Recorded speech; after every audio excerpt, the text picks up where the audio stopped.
আসসালামু আলাইকুম। আমি ইমানুল ইসলাম বিশ্বাসরা ঝন্টু।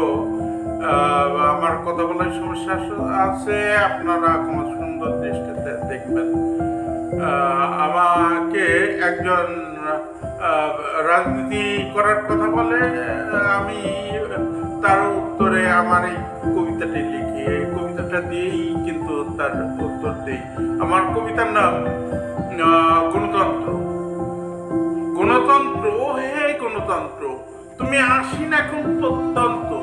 তুমি মানুষের রন্ধ্রে পাতায়, রোদ বৃষ্টিতেও তোমার ছাতায়। তুমি এনে দেবে সুখের বারতা, সেখানে দিচ্ছ যন্ত্রণার ব্যথা। তোমার বিশ্বাস আছে তা তো জানতাম না, তুমি তা শুধুই চাতো না। তোমার পরিবর্তন করো নাই, ভদ্র হও, তুমি মরো। রাজার শাসন ছিল ভালো, সংসদে গণতন্ত্র চাই না হ্যালো। তুমি এমন কঠিন যন্ত্র, শুধুই ধ্বংস করে তোমার মূল মন্ত্র। তুমি করো মানুষে মানুষে কুন্দল দলাদলি, কি